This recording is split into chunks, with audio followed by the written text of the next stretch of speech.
Ladies and gentlemen, hello and welcome back again to the TI6 Chinese Qualifiers. We're going to be taking a look at VG Gaming facing off against Invictus Gaming. I'm Lyrical, joined by Lumi in a blanket. It's cold. It's cold in here, isn't it? How are you feeling? You excited about this game? Yeah, I'm very excited about this game. Invictus Gaming is your 5-1 or is it 4-1? 5-1 right now. They are doing extremely well in the groups. Don't think too many people are surprised about that. Few people are, however, surprised about VG Gaming. They're not doing too well. They are sitting at 2 and 4. So I think the importance of this match is whether VG Gaming could stave off elimination. Because if they lose this game, they are mathematically out, I believe. Yeah, that's a scary situation indeed. Yeah, there's so many good teams right now in these qualifiers that you end up dropping 5 games, even if you're not mathematically out. Like, at that point, it's pretty much out regardless. So it's certainly a problem. And we see early right now, Invictus Gaming going to go for the Lifestealer Ricky combo. Meanwhile, VG Gaming feeling comfortable with their Void Drow. What do you think about taking Drow in that first phase? Yeah, I'm not sold on the concept of a Drow. Drow Ranger is one of those combos where you kind of want to hide it and surprise your opponent towards the end. A fifth pick Drow has a much higher win rate than a second pick Drow.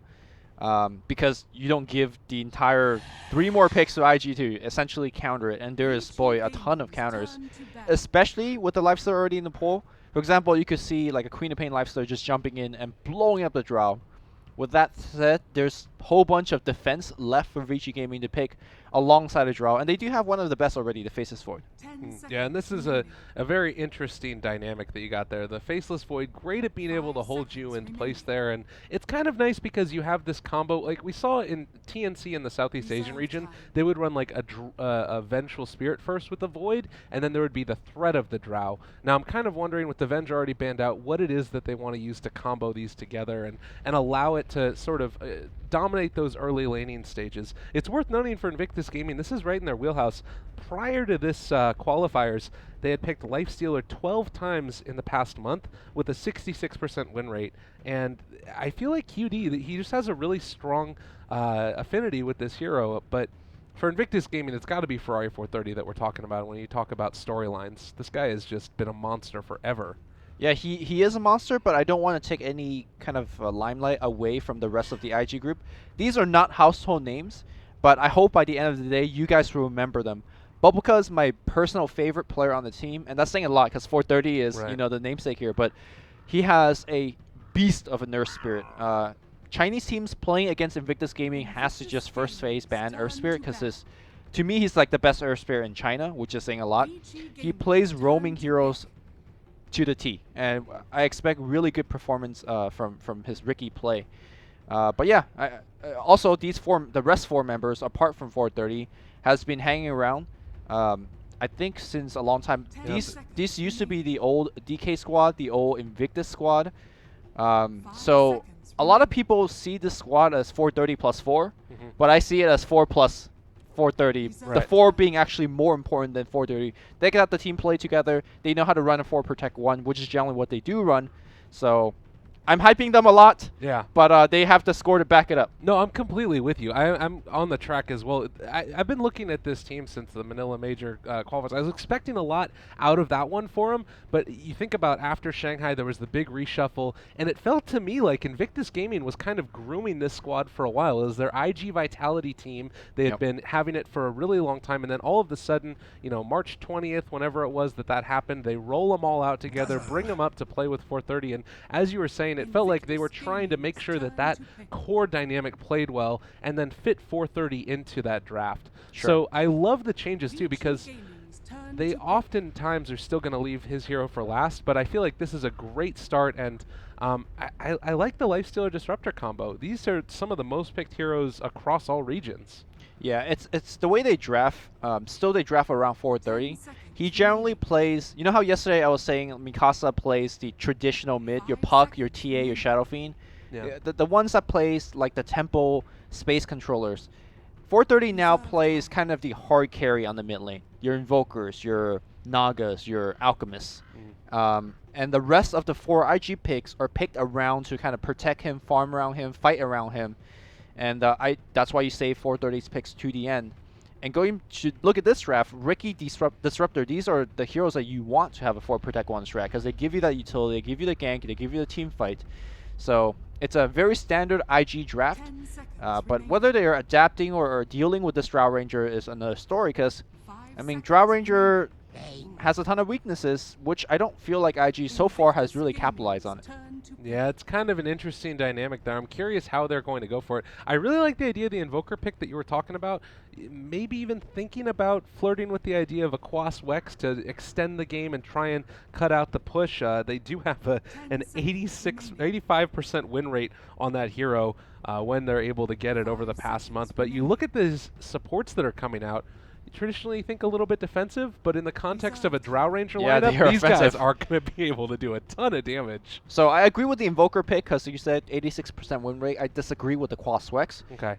Again, going back to 430, he carries on the mid lane. Okay. So you want something that gives you the oomph to go into the late game. So the reason they do so well with it is because when he goes Exhort, he's able to push. He's going to have the net worth to back it up. He's going to be able to take Roshan and kills. More of a snowball Invoker build, as you will. So if they do Invoker, I want to say 99%, it's most likely to be Exhort. I'm not even sure if Invoker is the best pick here. Whatever the pick is for 430, he's going to be under the gun. The mid pick has not been revealed yet for VG Gaming. You still could have something like a Templar Assassin, for example. Remember, I believe vg.r ran Templar plus this Terrorblade together, and they have nothing but damage. Looks like we're going to see a Queen of Pain here. So 430, taking it back to old school as well.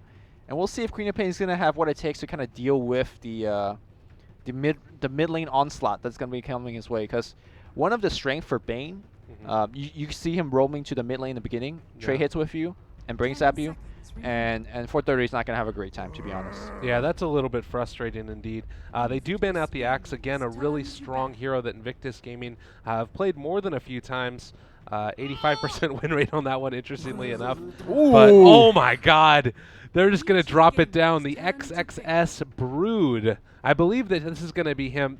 Is there any chance, have you seen them run Brood before outside of that? I haven't, but I like where this is going. It's a 5th pick Brood where Vici is, you know, like these supports, they're terrible against Brood. Yeah, this is rough. I guess Dazzle's okay if you get some creeps. You could kind of heal bomb the Spiderlings, but a good Brood player kind of harass you behind the trees and whatnot. So, like, the ship is burning right now for VG Gaming, and they need to salvage it somehow. Now they're gonna run the Drow strat they had in mind, which is the lane dominance right from the get-go, and Viper is probably one of the better heroes taking advantage of that Drow plus damage. This is a very, very interesting draft. It feels like VG Gaming are just going to try and shove it down Invictus Gaming's throat. A very rough one. And I'm looking back right now through all of the games that have been played. In the past month, they haven't played a Brood. I'm going to look in the past 3 months, but I don't know if I've actually seen them ever run a Brood before. They've ran it one time, and they won the game. In the past, it was about a month and a half ago. And that's it. So, okay, so pocket strat. It is a pocket strat, which talks about a couple things, right? Brood to me is one of those heroes that looks simple on paper, and you watch other pro players do it, you're like, okay, yeah, I could do that. I could just make spiders and dive with it, until you actually try it. And I've tried it a lot of times, and I failed like miserably. It's one of those heroes that have a lot of small niche plays, your spider placements, your sentry ward placements, where your spider is, whether you jungle with the spiderlings, whether you dive with the spiderlings. There's a lot of small plays with it. And the fact that you said he only played it once in the past... In competitive games. Sure, right. yeah, but still, like, that's a game where it matters most. It doesn't bode well for that. However, Brood is such a powerful hero, especially against this VG draft, that you might not be the best Brood player. I don't think you need to be the best Brood player. Brood is such a beautiful pick against the VG draft. Yeah, I mean, what's the question going to be? Do I kill Dazzle now, or do I kill him in a little bit? Do I jump onto the Bane now, or do I wait a couple more seconds until he's not going to be able to brain sap me again? I mean, this is, to me at least, feeling like it might be, I mean, one way or the other, it's probably going to be a pretty quick draft, or a pretty quick game, I should say. And the last pick, Viper, it only really solves the problem insofar as that if the spiders try and kill him off, corrosive skin is going to do damage to the little spiders. But you can just avoid the Viper, right? Like, just go hit towers. I think the Viper pick is meant to do two things. First, it's for the ability to give Queen of Pain some of a tougher time on the mid lane, especially with the poison attack and, of course, with the plus damage from Drow. The second thing that's supposed to do is to give you a very strong group up hero, because the core of a Drow strat is the ability to group up and shut down tier 2s and threaten a high ground push very early in the game. And Viper is probably one of the better heroes in doing so. He can pick up the mech if he wants and give you that good 15-minute push. I think that's the high tempo game that VG wants to play. So even though it's not the best counter to Brood, I think it's a very good hero. Oh my god. Dealing with own strat. We're going to a level 1 Roach! Okay, I gotta say, this is completely unexpected. Oh my god, and the level 1 Roche is terrible though in terms of the rewards it gives you. Why did he go time lock? I mean, couldn't you tank up the damage with time walk more? Oh my god. Looking for the bash, I guess. All right, this is actually going to work. And have you seen the level 1 Roche in the new patch? I haven't. They're not going to get level 2 off of it, but they are going to be able to come in with a significant advantage. VG Gaming are going to come in early. Here's the thing: is it a significant advantage? Like you don't even get too much experience. You get some gold, but you never really level 1 Roche for the gold, right? Oh god, I can't believe that they're doing this though. Are they actually? Okay, they're going to be able to do it. They're going to be able to do it. And this has been the thing, is that a lot of times these teams have been switching off between each other, and instead of going for, oh my god, there it is. All right, Aegis Ghost on Viper. How much gold did they get? 200 each. Yeah, that's pretty significant. It is significant, but they did burn like 3,000 in clarity just to do it, right? So like, it's an advantage, but I'm not exactly sure how big the advantage is. I guess they do hit like level 1 or like 0.7 of a level to level 2. That's okay as well. 0.75. Yeah, that's not bad. Well, and the other thing, though, is that it's this draft that wants to snowball really hard regardless of that. Correct, yeah. So being able to come in with that advantage, it's just going to help them all the more. I'm so excited for this game right now. Oh, my God. Because on one end, you have the Brood that shuts down these supports, but can she actually shut it down now that they essentially have 4 sentry wards for free? Like, that also becomes a new factor in this game. Well, and look, like right now, you've got Aquila on the Viper as well as Fairy Fire, a full set of Tangos going up against this Queen of Pain. Oddly enough, the Queen of Pain is still doing okay in this leveling. I'm glad I was able to reconnect fairly quickly, but yeah, you mentioned it. Those early sentry wards going to be online, but not brought out as of yet. That courier is double timing. Oh my god, is CTY going to die? He's taking a lot of damage. He needs to be really careful in this lane from now on. Like, he's got Aegis, dude. Oh, that's a good point. All right, never mind. He can play as aggressive as he wants to. Like, thanks for healing. Do your thing, CTY. Yeah. And I don't imagine the Aegis will be taken from a gank, because you don't want to gank a Viper anyway. So if he needs to pop that Aegis for regen, I think he's okay with that. Yeah. Oh, man. What a game already, right off the bat. VG Gaming, I mean, how much more bold of a move can you have? You come into this game. You're facing elimination. You might as well, actually. It's a really good decision, and a big shot call coming in from Mr. ROTK as well. You always love to be able to see that. I love ROTK. Just when he feeds, it's so glorious. When he goes ham, it's also glorious. And yeah, like you said, this is a ballsy shot call, to say the least. Well, now in the mid lane so far, the Drow Ranger 11-1, 8-5 on the Viper, and I mean the offlane hasn't gone amazingly well, but it's going to be okay. And at least for now, ROTK gets a lucky little bash there under wrong, and they continue a little bit of pressure. I'm reconnecting, but I see you having a little bit of lag spikes as well. Yeah, this is frustrating. We might have to try another reconnect, but honestly, at a certain point, there's not a ton that you can do. Reconnect, yeah, it's not working out too well for me as well. But let's actually talk about the individual lanes here. How's our Broodmother doing on the top? She's got 7 CS. She's got level 3 and so, but I think level 4 and level 5 is really where the hero takes off. Do you think she's at a good spot set to dominate the supports? Well, it's a tough question because you do have it depends a lot upon positioning, and that's the problem that we were talking about. Is if you don't have a lot of practice on this hero, positioning is just so relevant. I feel like if they get out of position, all of those spiders die to a really big heal bomb, and you're seeing that Dazzle is maxing it early. So for me at least, there is the potential there, but there's also the potential for it to go disastrously wrong. Yeah. And I feel like VG Gaming have about everything that they could hope for as far as being able to deal with this. They've got some dust up on their supports. They're going to be able to have boots on the Dazzle too relatively soon. And you can see right there a little bit of a heal bomb coming through with only one other hero. All of those spiders are down to almost half HP. Yeah, the fact that these two supports, or the healing support types, are able to at least survive long enough for the other support to come in and back each other up, that's a big deal. And the level 1 Roche comes back here as well because both of these supports have boots. You know, you're supposed to come down and kind of just run down these supports. Having boots also makes them survive that much longer. So this level of Roche against this Radiant Giraffe is working spectacularly.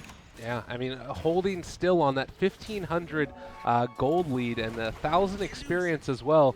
And the thing to be a little bit concerned about now is that you're going to be pushing in. They did a single pull on the camp at around that 3-minute mark, which means that they're going to have a catapult as well as a pretty large creep wave. A good job by the Broodmother to pull it past, but they're still going to be able to do a lot of damage to this tower and might even be able to bring it down here pre-5 minutes if you're not careful on the side of Invictus Gaming. Yeah, not only did they actually do the 3-minute pull like you pointed out, they also popped the Precision Aura. Okay. So the creeps also hit harder, at least the ranged ones. So looks like the truck is going to get taken down by the army of Spiderlings. Oh, the heal bomb though. Mowing them spiders down. They are determined to take down this tier 1 tower. Now, and you can see also in the off lane, ROTK continuing to try and apply a little bit of pressure there. They are still continuing this push. And the Broodmother doing the best that she can. It's within deny range, so your prediction might be wrong in a second here. Well, no, I put yes. There will be a tower denied. Oh, Ferrari dropping low, but not dead as of yet. I think this is like the second or third time Ferrari had to go base. The Viper mid is really shutting him down. 31 and 16 versus. I mean, he almost has as many denies as the Queen of Pain does CS. Yeah. This is a very, very poor Queen of Pain. And it looks like now they might actually be able to finish off top this lane. tower. Looks like we are going to see a port in. It's going to be a smoke cloud on Sylar. It's going to be a counter kill. First kill going to the Broodmother. The Glimpse is going to actually get one back. It's going to be on Burning this time. Burning will pop the Grave for himself, but you're not running away from the Spider Army without a TP. He buys one, but a little bit too late. He signs his own death here and buys a smoke before doing so. So, hey, man, IG with the back of 1 TP and the Ricky smoke cloud, they're able to pick up 2 kills. I'm going to try and reconnect one more time real quickly just to see if I can find any way to keep the lag from bringing us down. But give me a little bit of context here. We're taking a look at this level 1 Roshan, a lot of gold buildup going back the direction of VG Gaming. How key are those kills? So the level 1 Roshan made the top lane and the mid lane for VG Gaming very strong. They essentially are winning these lanes, especially with the Drought Aura, through CS, through Harass. However, with that ganks coming in, I think the top lane is now salvaged for the Broodmother. So the only real lane that VG Gaming has traction in is the mid lane, which is still big. But I think VG, with that level 1 Roshan advantage, wanted to win at least 2 out of 3. Oh, the jump in again, just messing around with CTY here, the Ricky. But this is a very large and in charge Viper who is building his way towards a mechanism. And I think that we all know what ends up happening when he gets that up. It's time to push. It's time to take towers. It's time to be aggressive. And it feels like VG Gaming are very well aware of that fact. ROTK also has almost got his level 6. Do you feel like it's around that mechanism and Chronosphere time that they try and push, or can they make stuff happen before that comes online? I think if they get a kill, it's an invitation to the push, but I think the key timing is, like you said, the mech. So they'll farm it out a little bit. Maybe they will wait out the Vlads for the Faceless Void, but it seems like ROTK is a little bit too under-farmed for that. I just want to speak a little bit about the way that VG Gaming wants to handle this game, the strategy.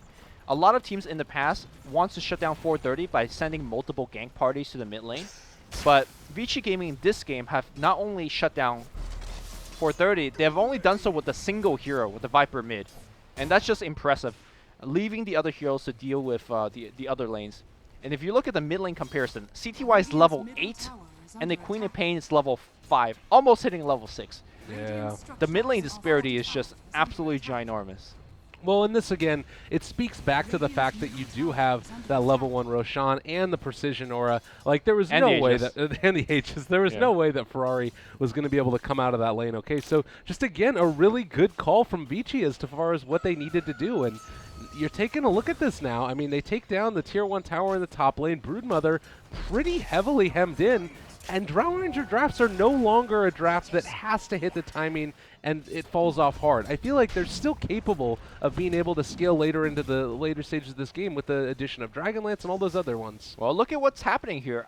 Level 6 Lifestealer immediately infests into the Ricky. This is like one of the earlier rotations that you could do in the game, and I don't think Drow Ranger expected here. We're going to see a pop out against Sylar, and Sylar, this is going to be his second death.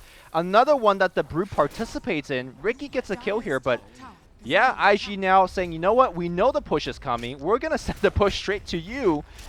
And the tier 1 tower is going to fall up top lane. Yeah, good stuff coming through. You love to be able to see it. 3-0 start for Invictus Gaming, despite the fact that the level 1 Roche went their way. So a little bit odd, but still good stuff. The Mechanism is about to be up and online after this tower take as well. They're moving back for the moment. Unfortunately, Ferrari was not really ever going to be able to stop this push on his own, but they're counter-pushing at the same time, so all is not lost. The Ricky Smoke Skull is going to come in to delay the push at least a little bit, I guess. Gotta be careful. He walks onto the sentry range. Nightmare, brain Chrono. zapped. They could go for this if they want to, but there's the blink away.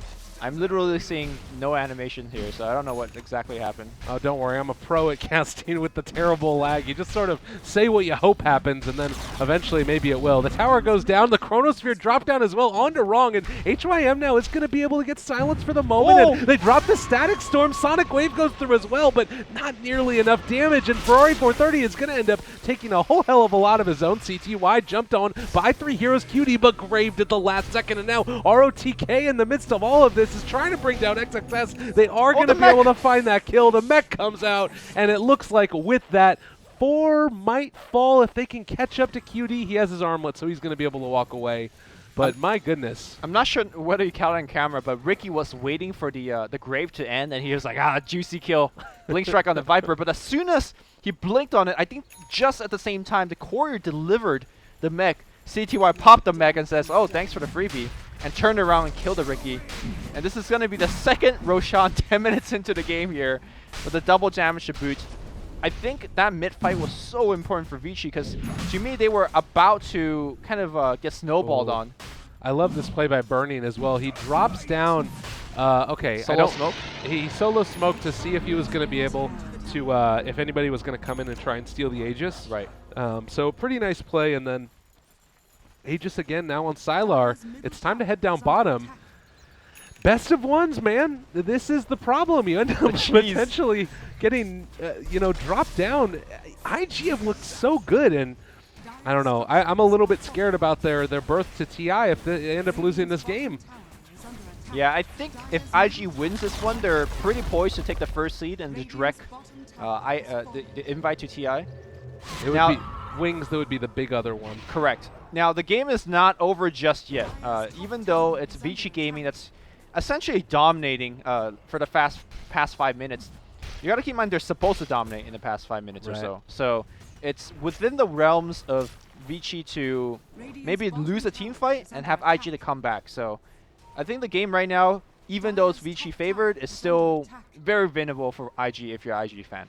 Yeah, the problem is right here. You see they've got such good control over this Ricky, who would normally be the one who'd be able to scout it out and find the pickoffs on the Drow Ranger. But these supports are so rich, they're just constantly able to buy the detection that they need. They place down so many sentry wards around the map, and they're just going to keep on rolling down lanes. I would completely agree with you, though. If they're capable of drawing out this game longer, then I think that you do have a chance for IG. It's a very hard thing. Yeah, the Brewmother pick in the kind of macro level of this game is becoming more and more of a double-edged sword. On one hand, he's able to split push and get some gold and economy towards the IG side as they're being pushed on. The downside is XSS really never able to be helping to deal with the main push, right? Like, you see this big push, Rax push coming the way. Brewmother is not going to fight too well if he TP's back here. Yeah, and I mean, Dazzle's just there as well to keep him back for the moment. And Sylar, HYM, ROTK, CTY, all up in front there. They are going to be able to do a decent chunk of damage, but Burning is still here, and he does a non-significant amount. I don't know. Oh, Bobica scouting things. Again, they drop down a ward, going to be able to keep eyes on these heroes. And that's a force back. This is a little bit scary. They do not want to end up getting caught out. Oh, God. All right. See you later, Ricky. Oh, no. Oh, that's a Quap illusion. Yeah. Okay. Still, though, despite losing the Ricky, I mean, if you look at the damage on the Tier 3 towers, I believe the Brewmother have done more damage by herself to the Tier 3. So I think this pushing strategy maybe has 5 more minutes of kind of lime time. Is that a word? Prime time. Prime time. That's the word I'm looking for. But it's about to end, and once the prime time ends, it's not looking good. You know what you did? You did Limelight and Prime time. Yeah, that's why I was confused myself. All right, well, it looks like they're going to be trying to wrap around again. Queen of Pain coming in from the backside down here towards the bottom. ROTK is going to end up getting silenced, but don't catch him in the static storm. It looks like they are going to end up being able to drop a Chronosphere if they want to turn this back around. Sonic Wave, Bobica controls for the moment. They are going to be able to kill off too. So all of a sudden, IG are going to end up losing their Ricky and the Disruptor, a lot of that control. Burning is being chased away, but he gets dusted under the tower. He's going to try to run away. Is he going to survive? Oh my god, the heal bomb ends up being able to take down the Brood. Burning. I'm the carry now. Yeah, and mid-Rax is going to fall here, so all things looking very good for VG all of a sudden. Like you said, I think somewhere earlier, it's like this game is not going to go along one way or another. Oh my goodness. 4 to 8, but more importantly, 14-minute lane of racks for VG Gaming. And it doesn't feel like they're going to stop anytime soon. I mean, how do you stop this type of aggression? You've got essentially, you've got a Ricky and a Disruptor for pushing creep waves. Yeah, they don't actually push creep waves. And this was a first-round draft pick for the Drow. How? I don't know. I feel like this was not the response. You mean the one for VG Gaming? For Invictus Gaming. Yeah. You're saying they didn't respond too well in the draft. Exactly. Yeah. It's just like, I don't know. Well, I thought the Brew response was perfect. But I think they also expected the game to go not as high tempo as this. Because this is like 0 to 60, right? Instantly. Starting from minute 0. Oh, and they're not set up here in time. I feel like Sylar is just going to be able to walk in and take this one down. I mean, he has Aegis, Maelstrom now up and online. This is going to allow him to transition if he wants to later into that Ags build that we've seen come a little bit more into prominence. Sylar already taking that damage, going to trade the creep aggro over in just a second. And meanwhile, the tower is going to end up falling, just hitting it away from the low ground. And CTY, a very healthy person indeed. Bobica trying to come in here. The Aegis runs out. Oh, they might be able to make something happen, but again, how do you initiate onto this lineup? You do have Wrong who's here and able to throw down a static storm, but they don't care about being silenced. They did take a tier 3 tower up in the top lane, so a couple of things going their way. Glimpse, CTY, he's stuck here. They are thinking about going back, though. Faceless Void is going to try and TP into this. CTY is actually just going to man up. He is a monster. They do manage to find one kill. So at least he got something for it, but my goodness. All right, so I'm trying to picture a world where IG loses all 3 lanes of racks because it's going that direction. How long can they hold their base if they lose against, or they're dealing against Mega Creeps? They don't have the Corset for that, right? Like, Brood is terrible for that because the Spiderlings would just die. Queen of Pain is not really built for that at this stage of the game. And then you got QD on Lifestealer, who's also not too terribly great at clearing big creeps. I feel like the Broodmother now going back for the Midas too. Like, it's something where you just don't have the itemization that you need to deal with this. Like, they're itemizing to try and scale better into the late game, but they're not going to get to that position. Yeah, she's got the Midas for a while, but that doesn't make your point any less significant. Like, you know this game is going to go for this direction. Yeah. It's going to be a fast one. So well, why Midas? I like the Queen of Pain build going into the Agnum Scepter. I feel like this is what they need, and if you're capable of getting this up and online, it might end up working, but I'm worried that the net worth graph is just going to be too pronounced. IG's going to try to fight into this. There's no Aegis, but I think this is going to be a hard fight to take. Viper is way too tanky. They got the Chrono. I just don't think this is the right way to kind of combat this situation. I think it's better off if they just actually just split with the Brood and creep skip with the Brood and try to delay. I think it's too late for that even. I like the play here. Just because I understand what you mean. The one thing that I'd be worried about is if they get up onto their high ground, they're going to lose the barracks so quickly. So you try to fight them before they get to the high ground. I get that. Yeah. It's just that I don't think they can win that fight. Like exactly. It's like a 2%er. So great. What the Brood doing right now is I think it's the play. Like you just cut the wave, right? And you basically say, you know what, we're going to lose the tier 2, but we're going to blow up your crew wave before we get to the tier 3, and our Brood's going to... No.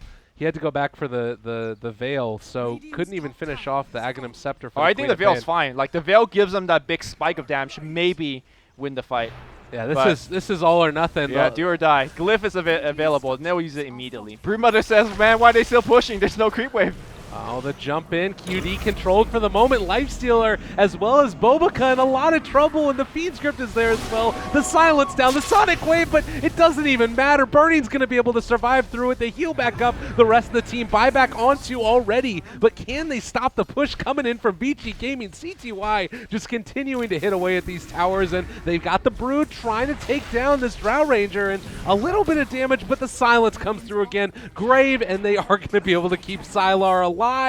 Invictus Gaming might have just gotten level 1 roast and a Drow. I could just taste the left fromage, the cheddar. So sweet here from VG Gaming.